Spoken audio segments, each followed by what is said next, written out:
Hello guys, मेरा नाम है रिजवान और आज की इस वीडियो में बात करने वाले सीएस के बारे में, कंपनी सेक्रेटरी के बारे में। बहुत सारे लोग हैं इंडिया में आजकल, उनको सीएस के बारे में पता नहीं होता कि सीएस क्या होता है, सीएस कोर्स कहाँ से करते हैं, सीएस कोर्स को कैसे करते हैं। तो आज की वीडियो में आपको सारी चीज़ें बताने वाला हूँ कि सीएस कोर्स आप कहाँ से करेंगे, सीएस कोर्स करने के लिए आपको क्या क्या करना पड़ता है, सीएस कोर्स की ड्यूरेशन क्या होती है, सीएस कोर्स की फीस कितनी होती है, कहाँ से आप करेंगे और क्या कौन कौन सी स्टेजेस को आपको पार करना होता है। सारी चीज़ें वीडियो में आपको बताने वाला हूँ कि कंपनी सेक्रेटरी आप कैसे बनेंगे। कंपनी सेक्रेटरी आपको पता है कितना इंपॉर्टेंट रोल होता है कंपनी के अंदर सीएस का, तो काफ़ी अच्छी पोस्ट है और काफ़ी अच्छा करियर बना सकते हैं सीएस के अंदर। तो इस वीडियो में सारी इन्फॉर्मेशन मैं आपको देने वाला हूँ कि सीएस कैसे बनेंगे। तो वीडियो को शुरू से लेकर लास्ट तक देखिए। अगर आप हमारे चैनल पर फर्स्ट टाइम आए, चैनल को सब्सक्राइब कर दीजिए और बेल आइकन को प्रेस कर दीजिए। तो गाइस बात कर लेते हैं सीएस का काम क्या होता है, कंपनी सेक्रेटरी का काम क्या होता है। मैं बता दूं, कंपनी सेक्रेटरी जो होता है वो चीफ एडवाइजर होता है बोर्ड ऑफ डायरेक्टर्स का। बोर्ड ऑफ डायरेक्टर को एडवाइस देते हैं और ये रूल्स एंड रेगुलेशन को भी चेक करते हैं। रूल्स एंड रेगुलेशन के अकॉर्डिंग कंपनी में काम हो रहा है या नहीं हो रहा। मीटिंग्स अरेंज कराते हैं, जैसे बड़ी बड़ी पोस्ट पे कंपनी में लोग काम कर रहे होते हैं, जैसे सीईओ है, बोर्ड ऑफ डायरेक्टर्स है, मैनेजर्स है, उन सबकी मीटिंग अरेंज कराते हैं ये। जो भी कंपनी में एक्शन लिया जाएगा, कंपनी की ग्रोथ कैसे होगी, बिजनेस कैसे बढ़ेगा, वो सबको से रिलेटेड जो है इनकी मीटिंग होती है, वो टाइमली मीटिंग अरेंज कराने का काम होता है। कॉर्पोरेट लॉज एक्सपर्ट होते हैं ये, जो कंपनी लॉज होते हैं उसमें एक्सपर्ट होते हैं। लीगल एक्सपर्ट भी इनको बोला जाता है और कम्युनिकेट करते हैं शेयर होल्डर्स के साथ। जो कंपनी के शेयर होल्डर्स होते हैं उनके साथ ये डिस्कस करते हैं सारी चीज़ें कंपनी की ग्रोथ के बारे में, कंपनी के बारे में।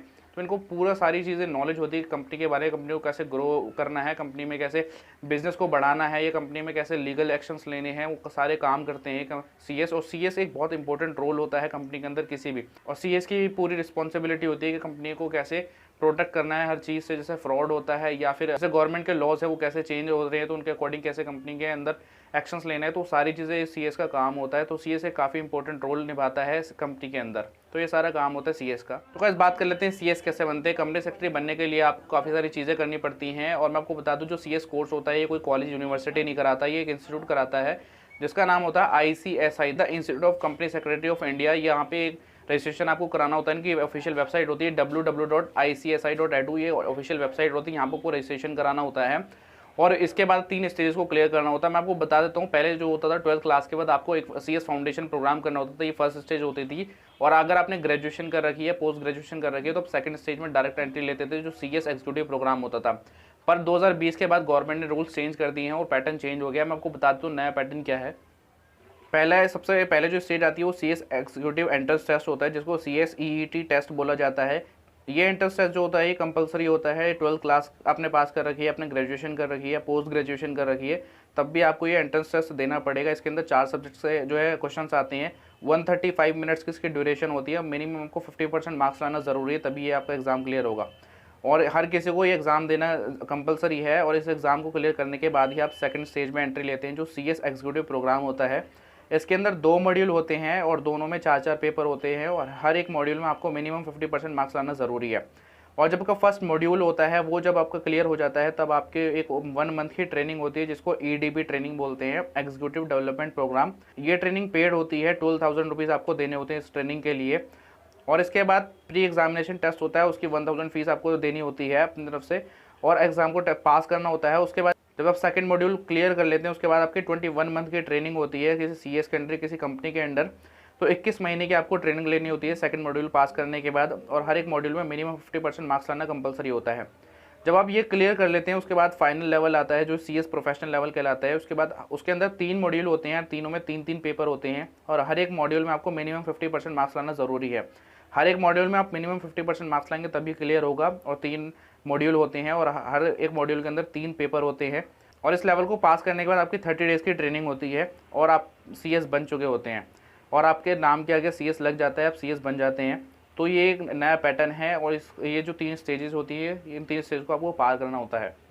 तो इस 3 स्टेजेस होती हैं सीएस बनने के लिए, आपको 3 स्टेज को क्लियर करना पड़ेगा। सीएस एग्जीक्यूटिव एंट्रेंस टेस्ट और सीएस एग्जीक्यूटिव प्रोग्राम और सीएस प्रोफेशनल लेवल, ये 3 स्टेजेस को आपको क्लियर करना होता है। चाहे आपने 12th पास कर रखी है, ग्रेजुएशन पास कर रखी है, इन 3 स्टेजेस को पास करने के बाद ही आप सीएस बनते हैं। अलग अलग सब्जेक्ट होते हैं, जैसे कि सीएस एग्जीक्यूटिव प्रोग्राम के अंदर 2 मॉड्यूल हैं, उनके अंदर कौन कौन से सब्जेक्ट्स होते हैं, कौन कौन से पेपर आपको देने होते हैं, मैं आपको बता देता हूँ। और जो सीएस प्रोफेशनल लेवल होता है उसके अंदर 3 मॉड्यूल होते हैं, तो उसके अंदर 9 पेपर आपको देने होते हैं। तो वो कौन कौन से सब्जेक्ट्स से देने होते हैं, कौन कौन से पेपर देने होते हैं, मैं आपको बता देता हूँ।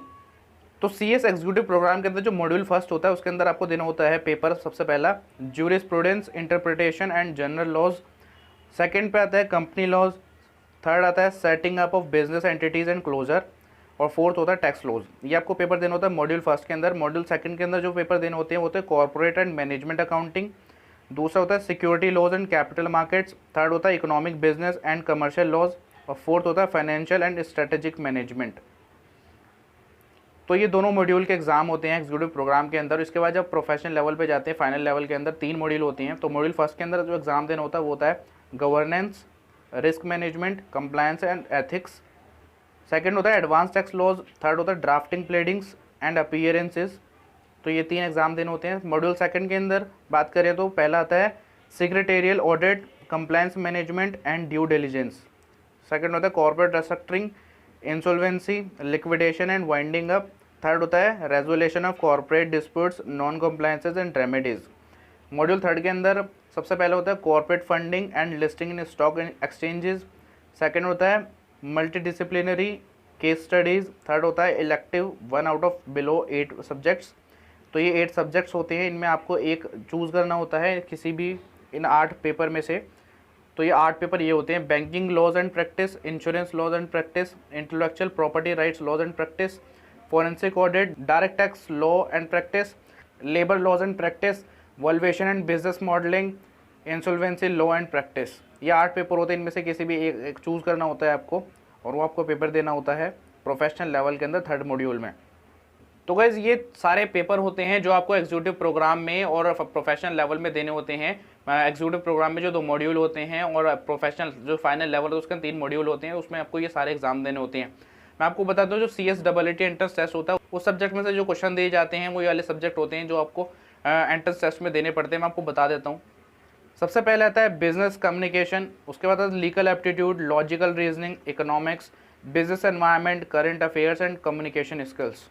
ये CSEET CS executive entrance test जो होता है ये उसके सब्जेक्ट हैं, जो एग्ज़ाम होता है ये उसके सब्जेक्ट हैं, ये सारे इनमें से आप तैयारी कर सकते हैं। तो ये सारी स्टेजेस आपको क्लियर करनी होती है CS बनने के लिए। अब बात कर लेते हैं CS फीस की। CS जो पूरा कोर्स होता है उसकी फ़ीस क्या होती है मैं आपको बता देता हूँ। जो एंट्रेंस टेस्ट के लिए आप रजिस्ट्रेशन कराते हैं उसकी 1000 फीस होती है, और फिर उसके बाद जो एग्जीक्यूटिव प्रोग्राम होता है उसकी रजिस्ट्रेशन फ़ी 2000 रुपये होती है, और एजुकेशन फ़ी 6500 रुपये होती है, और प्री एग्जामिनेशन टेस्ट जो आपको देना होता है उसकी फ़ीस 1000 होती है।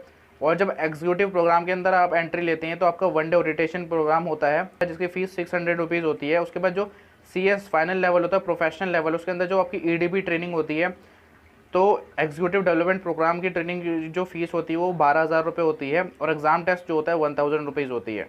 तो ये CS कोर्स फीस होती है, जो भी ये सारे लेवल हैं इनकी कोर्स फी होती है, तो ये सारी फीस आपको पे करनी होती है। और कोचिंग की फीस इसके अंदर हमने ऐड नहीं करी, कोचिंग की अलग अलग फीस होती है। आप कहीं से भी कोचिंग कर सकते हैं जहाँ से आपको अच्छा लगता है, तो अलग अलग फीस होती है कोचिंग की। तो कोचिंग की फीस में ऐड नहीं है, CS कोर्स की फीस ऐड है सिर्फ। तो बस बात कर लेते हैं सैलरी कितनी मिलती है CS को। इंडिया में कंपनी सेक्रेटरी को काफ़ी अच्छी सैलरी मिलती है। मैं आपको बता देता हूँ, जो सैलरी एवरेज सैलरी होती है वो 30,000 से 1.5 लाख तक होती है पर मंथ।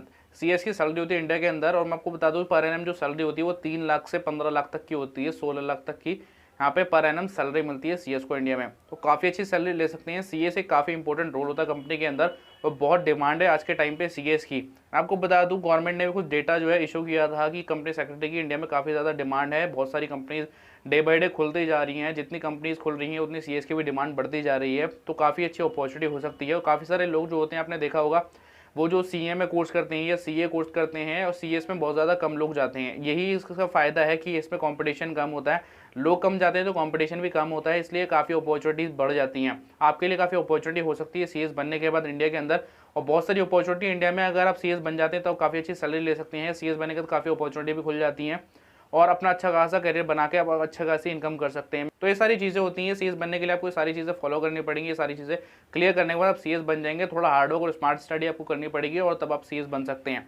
तो ये सारी चीज़ें आपको जो भी मैंने बताई हैं, इन सारी चीज़ों को फॉलो करके आप CS बन सकते हैं कंपनी सेक्रेटरी इंडिया के अंदर, और ये सारे टेस्ट और सारे एग्जाम क्लियर करके सारी स्टेजेस क्लियर करके आप CS बन जाते हैं। तो फिलहाल इस वीडियो में इतना ही। आई होप आपको वीडियो पसंद आई। अगर आपको वीडियो पसंद आई तो लाइक कर दीजिए, शेयर कर दीजिए, चैनल को सब्सक्राइब कर दीजिए और बेल आइकन को प्रेस कर दीजिए।